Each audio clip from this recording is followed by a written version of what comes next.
Okay, let's continue with chaplain lessons. The chaplain's personal ministry. Guidelines for personal health recognize you are working in an area of care where a high risk of burnout exists. We talked about that. Make sure you get plenty of rest, plenty of sleep, plenty of exercise, right foods and everything. Keep your body healthy because it's a high risk of burnout. You're going to see things that you don't want to see. You're going to hear things you don't want to hear. You mentally, it's going to be challenging and working on you. So this is a part that we have to watch out for. Create periods of rest and revival. Spread yourself too thin, helping too many people at one time, engage yourself in too many tasks leads to burnout. Learn to respect your mind-body needs for rest. This is something that, like I told you, God rested on the seventh day. We need to know when our body says, hey, I need some extra rest. We need to know when we can't be on call 24/7 all week long because we might get run out of bed and lose our sleep patterns. Losing your sleep patterns throws a lot of things off. It throws your serotonin, melatonin. When these get off, that causes anxiety and depression. It also causes more anxiety, fight-to-flight syndrome, epinephrine, adrenaline that's produced in your body. I mean, we need a limited time to rest so our body will function like God made it to be. So make sure you take time to have rest. Have a hobby besides being a chaplain. Have a hobby to do. My hobby, you've guessed it, I've already told you. I ride motorcycles. I go to rallies. I go to ride-ins. I go see people that I associate with. I love to go to a COC meeting, Confederation of Clubs, because first of all, I'm going as a chaplain. Second of all, I got friends that I don't see but maybe 4 times a year. But they're still friends. I see them. I try to ride with the Harley bunch on Thursdays when they go out and just ride somewhere and eat lunch. I go to biker church. I go to a lot of different things. That's kind of my hobby of what I like to do. I like to be with my motorcycle and do some riding and talking to people. Be compassionate with yourself about not being perfect. This is the hardest one. I'm not perfect. I don't claim to be. I'm not perfect as a perfect husband. I've made mistakes. I'm not perfect as being a father to my children. I've made mistakes. I'm not perfect as a Christian. I sin and come short of the glory of God. Chaplains, remember, you're not perfect. Now, people are looking for you to be perfect in the situations. That's what they're looking for. You're supposed to be perfect, be able to answer all, take care of all their needs, do everything they need to do. They're looking for you to be perfect in that situation. Just remember, you're not. You're going to make mistakes. You're going to learn from experiences. There's only one person that ever walked this earth that was perfect. And I praise him every day. My Lord and Savior, Jesus Christ. So if nobody else was perfect, if the Apostle Paul wasn't perfect, if Moses wasn't perfect, David, Daniel, Abraham, Isaac, Gideon, Peter, John, Paul, Bartholomew, nobody was perfect except Jesus. So relate to yourself that you're not perfect either. You're just a human being called by the glory of God to do a chaplain's ministry. Set limits for yourself and don't exceed them. We talked about some of them as in counseling and everything, but set limits for yourself. How far can you go? I don't mean set limits and try to push them. I don't mean set a limit that, hey, I need at least 6 hours sleep a night. Oh, no, I think I can get by on 4. I need to go out on this call. I need to do this. Set limits for yourself. How far can you go? Better question is, how far are you willing to go? What limits are you going to set? This is part of your chaplaincy. I can't answer these. You have to answer them individual. But you need to set limits for yourself. Just like later on, we'll talk about setting goals for yourself. Set your limits of what you will and what you won't do. Practice effective time management skills. Remember, 20% of what you do is 80% of your results. Kind of seems different, doesn't it? Should seem the other way around. But 20% of what you do, how you handle yourself, what you do, how you handle things, will give you 80% of your results. Not 80% of your results. It takes 80%.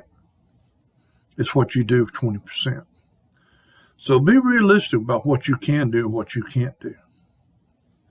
So go ahead and remember that.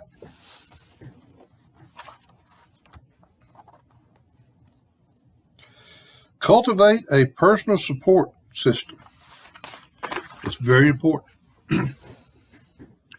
When you're feeling down, or you've had a bad experience as being chaplain, or you've been in one of these scenarios that we've made out, and you come home, who's your support system? Now, I know we talk about Jesus Christ, and you can do all things through him who will strengthen you. Who's your support system? I had to learn this through being a firefighter paramedic. My wife could tell when I walked in the door, when I got off shift, by my expressions, look on my face and everything, what type of shift I had. There was times it's like she knew not to talk to me. I had had a bad shift. I had lost people. I had lost lives. I couldn't save lives. I watched a house burn down and everybody lose everything they had. She knew I had bad shifts. Or I could come in and she knew I had a good shift. So she was my personal support, number one, my wife. But I didn't bring it home. She could talk to me and say things, but to this day, she'll never know what I seen or what I went through. She was my rock, but she wasn't always my support. I had friends I could talk to. Yes, some of them were into EMS and firefighting because they knew what I was talking about.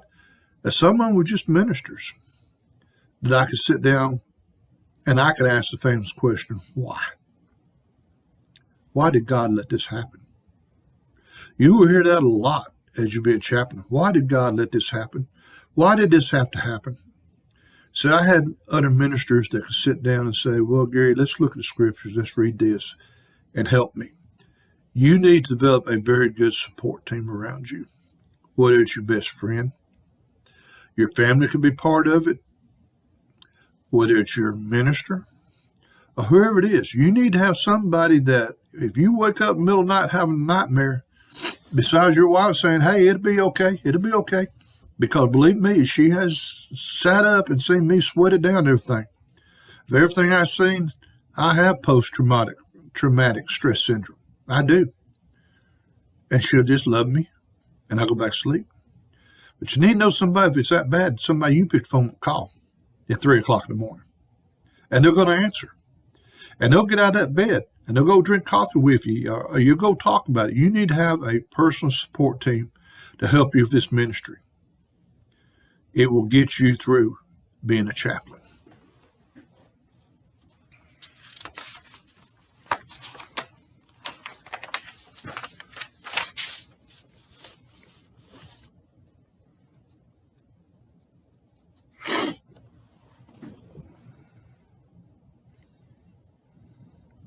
Remember, when a chaplain ministers to others in their time of grief, he strives to restore happiness to their lives.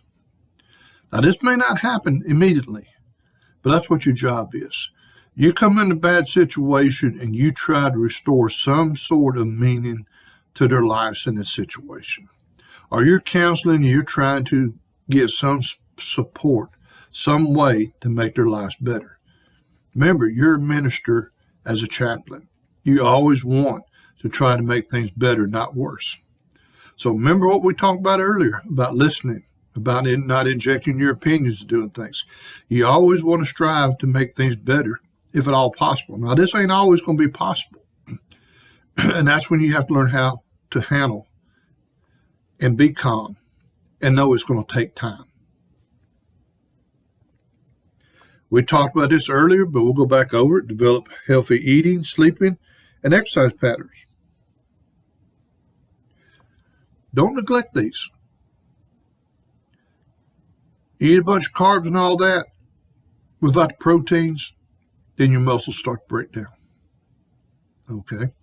You don't exercise, you don't throw the right chemicals off of the brain to function right. You have to sit down and get with somebody. I mean, you might want to get with a nutritionist. You may want to get with a personal trainer or something to show you the exercise that you need to do to release the strain, to make sure that you're releasing what your brain needs to maintain good mental health. What you eat, your body is what you put into it.